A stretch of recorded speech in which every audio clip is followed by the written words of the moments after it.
प्रिय विद्यार्थियों, आज की इस कक्षा में हम यह जानेंगे कि काव्य या साहित्य के तत्व कौन कौन से होते हैं, वह काव्य के कौन कौन से पक्ष होते हैं। काव्य के तत्वों का मतलब है कि काव्य किन किन तत्वों से मिलकर बना है, काव्य का कंपोजिशन क्या है, यह हम सबसे पहले जानेंगे। उसके पश्चात हम ये जानेंगे कि काव्य साहित्य के जो पक्ष हैं वो कौन कौन से हैं और उनकी क्या विशेषताएं हैं। सबसे पहले हम बात करते हैं काव्य के तत्वों की।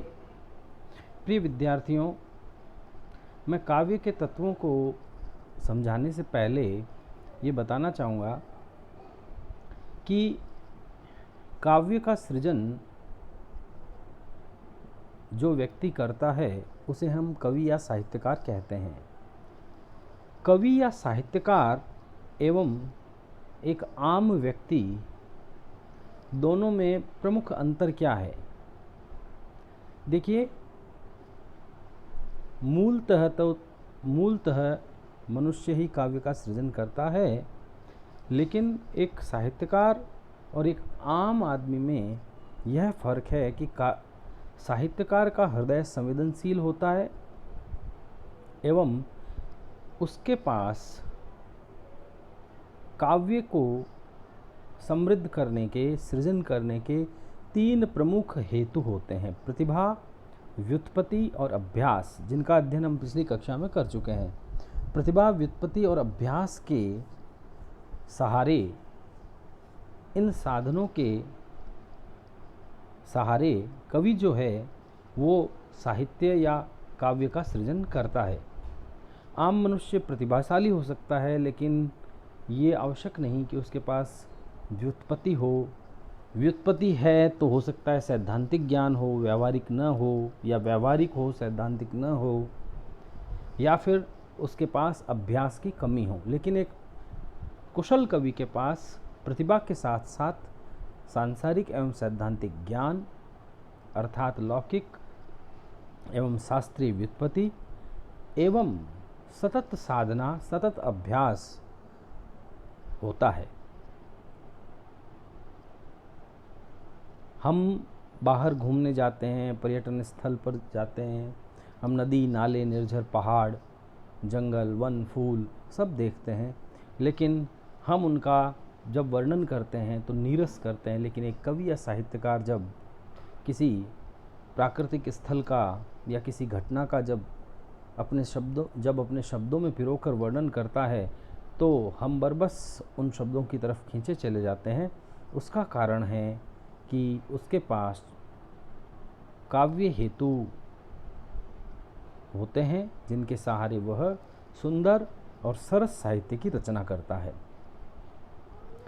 किसी साहित्य अर्थात गद्य या पद्य, किसी भी प्रकार की रचना हो, उस रचना का निर्माण 4 तत्वों के सहारे होता है। सबसे पहला तत्व किसी भी साहित्य के सृजन में जो माना गया है वह है भाव तत्व। भाव तत्व अर्थात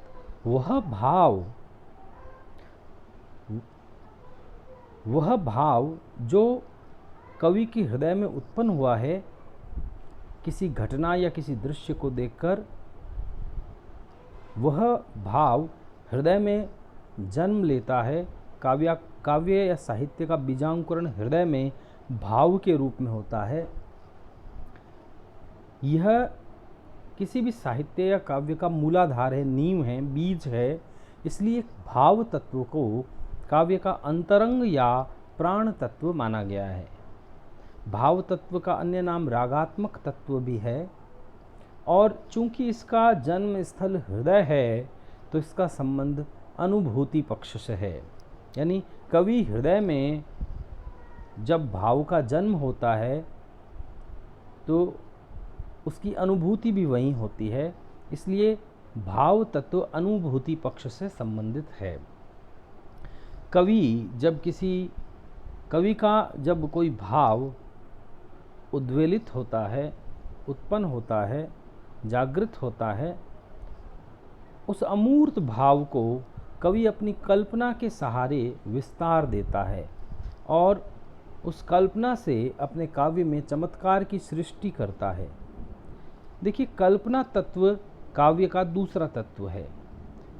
किसी कवि के हृदय में भाव जन्म ले लेता है, लेकिन यदि वह उसके भीतर कल्पना तत्व का अभाव है तो वह उसे उन अमूर्त भावों को आकार नहीं दे पाता, चमत्कार की सृष्टि नहीं कर पाता। कल्पना तत्व के बारे में यह जानना आवश्यक है कि किसी भी कवि या साहित्यकार के लिए कल्पना का प्रयोग संतुलित होना चाहिए। कल्पना बेसिर पैर की या ऐसी न हो जिससे वो हदों को पार करती नजर आए। उसके पश्चात है बुद्धि तत्व या विचार तत्व।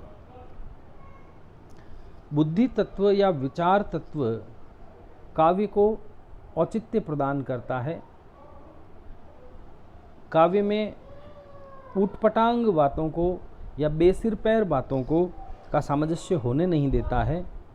कल्पना तत्व का नियंत्रण बुद्धि तत्व के द्वारा होता है और ये तीनों बातें जो भाव कवि के हृदय में जन्म लेता है वह कल्पना तत्व के सहारे वह अमूर्त भाव विस्तार प्राप्त करता है और बुद्धि तत्व के सहारे कल्पना तत्व नियंत्रित रहता है, ताकि भावों का ऐसा विस्तार न हो जो बेसिर पैर हो जाए, जो साहित्य को या कविता को या काव्य को बेढंगा या उठपटांग बना दे।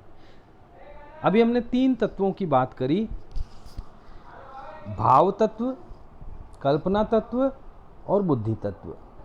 ये तीनों तत्व साहित्य के अनुभूति पक्ष से संबंधित है, क्योंकि अभी तक साहित्य मूर्त रूप में अर्थात शब्दों के रूप में पिरोकर सामने नहीं आया है। ये कवि के हृदय से संबंधित होने के कारण तीनों तत्व अनुभूति से जुड़े हैं, अनुभूति पक्ष से जुड़े हैं।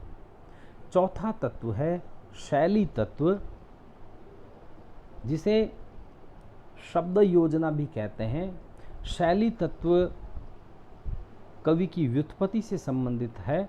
कवि शैली तत्व में शब्दों, अलंकारों, छंद एवं इत्यादि योजनाओं से काव्य को चमत्कृत व सुंदर बनाता है, संप्रेषणीय बनाता है। तो काव्य के 4 तत्व हैं, भाव तत्व, कल्पना तत्व, बुद्धि तत्व और शैली तत्व। और इन 4 तत्वों से काव्य या साहित्य के शरीर का एवं उसकी आत्मा का निर्माण होता है। देखिए, काव्य के पक्ष की बात करें तो काव्य के 2 पक्ष हैं। पहला पक्ष उसका भाव पक्ष है, जिसे हम कहते हैं अनुभूति पक्ष। ये काव्य का प्राण तत्व होता है और इसी पक्ष में, अनुभूति पक्ष या भाव पक्ष में ही कवि अपने भाव को कल्पना के सहारे विस्तार देता है एवं अमूर्त भाव को मूर्त रूप प्रदान करता है तथा बुद्धि तत्व के सहारे उसे नियमित, संतुलित और अनुशासित करता है।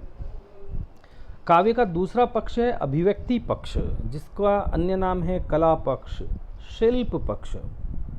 तो काव्य का जो अभिव्यक्ति पक्ष या कला पक्ष या जो शिल्प पक्ष है वो परिधान है, वस्त्र है। शैली पक्ष को कविता का वस्त्र कहा गया है, यानी जिसकी सहायता से काव्य को सजाया जाता है।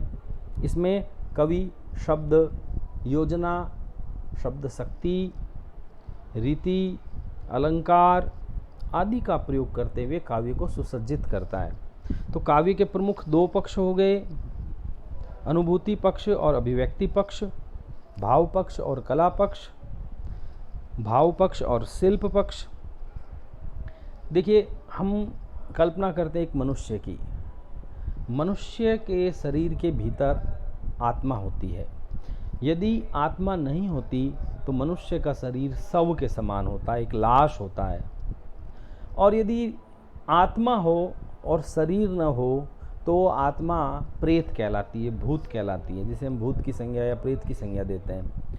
लेकिन एक मनुष्य के लिए आत्मा और शरीर दोनों का होना आवश्यक है। उसी प्रकार कविता के लिए भी आत्मा और शरीर दोनों का होना आवश्यक है। काव्य का जो अनुभूति पक्ष है वो आत्मा है, जिससे भाव तत्व, कल्पना तत्व और बुद्धि तत्व जुड़े हुए हैं। लेकिन काव्य का जो अभिव्यक्ति पक्ष है, कला पक्ष है, वो काव्य का शरीर है, जिससे शब्द, शब्द योजना, शब्द शक्ति, अलंकार, छंद, रीति, वक्रोक्ति इत्यादि पक्ष जुड़े रहते हैं, जो कि काव्य का शरीर है। तो आज की इस कक्षा में हमने ये जाना कि काव्य के 4 तत्व हैं, वो 2 पक्ष हैं।